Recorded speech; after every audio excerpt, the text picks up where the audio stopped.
What's going on, guys? Welcome back to Sports Talk with Moaz. Make sure you guys like and subscribe. So the Warriors pulled off a 3-point victory in Game 4 of this series and now have the 3-1 lead.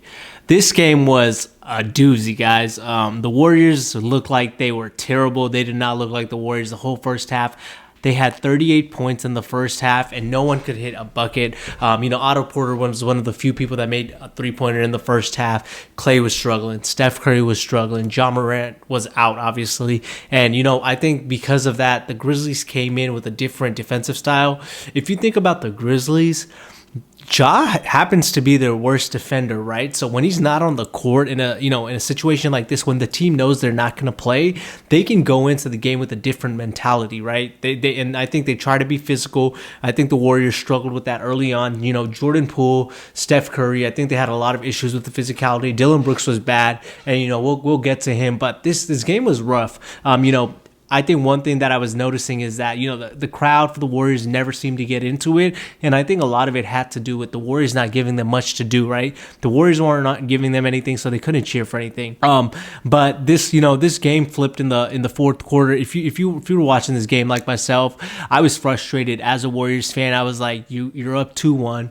Their best player is out, and you should easily, comfortably win this game and go up 3-1, take the commanding lead. And if you lose this game going back 2-2 to Memphis, that changes everything. Like, you're at risk of losing this series, right? So I was frustrated, but, going into that fourth quarter, obviously, I believe it was Desmond Bane who made another three at the buzzer, similar to like what Ja Morant did last game, and the Grizzlies were up 7.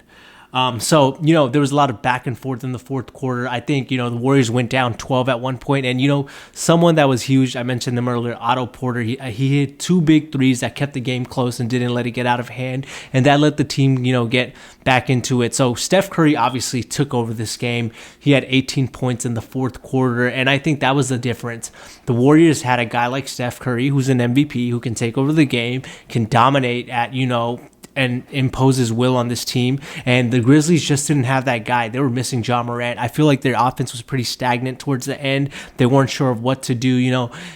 Jaren Jackson Jr. was shooting threes when he wasn't. I don't think he made any threes this game, and I think he could have punished the Warriors inside. And surprisingly, Steven Adams was a good addition for the Grizzlies in this game. Steven Adams had 10 points and 15 rebounds. That was like the big takeaway for me. Is like the Warriors had no answer for Steven Adams, and I think if they had used him earlier in the series, then this might be a different series. But the Warriors towards the end of this game started to step it up in the gear. I think their veteran leadership, their championship pedigree showed. They were the team that's been there, and there was a lot that went on with the Warriors before this game started.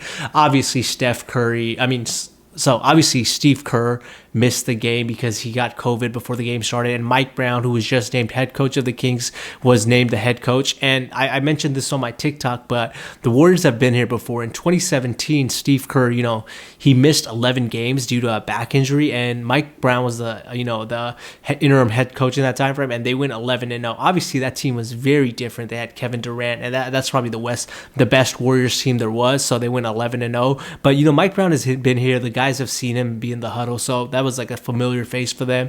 But I think honestly, they miss Steve Kerr in some of his play calling. I think Steve Kerr's often undervalued because people assume that he's had these great players, but I think his whole offense, the way he coaches a game, the way he makes adjustments is very underrated, and I think the Warriors missed that today.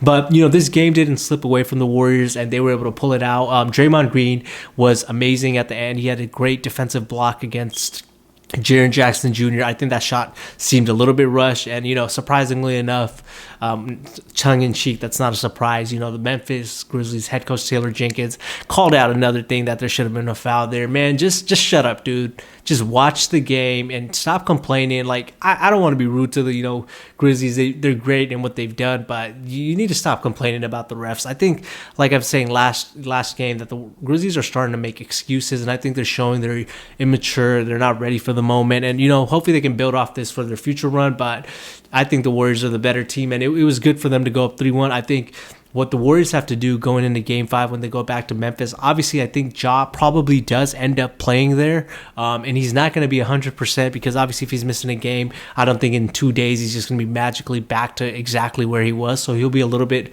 limited, but the Grizzlies crowd is going to be intense. I think the Warriors have to take the Grizzlies crowd out of it early, similar to what the similar to what the Grizzlies today did at Chase Center.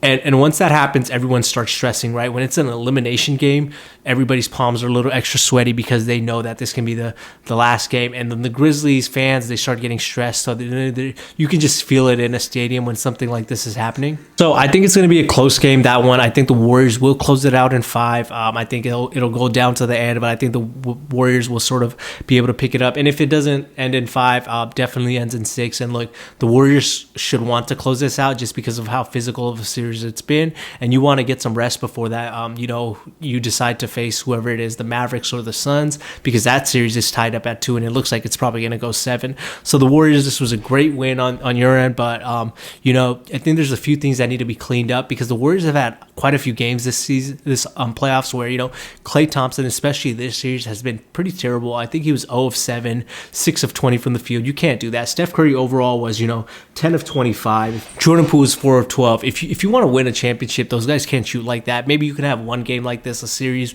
but you can't have multiple games like this, especially if you're going to play like the Suns, if you're going to play the Celtics or the Bucks or the Heat. Those teams are much better than the Grizzlies, in my opinion. So you can't slip up in those games. You're right. Those are veteran teams, and they'll find a way to kill you for that.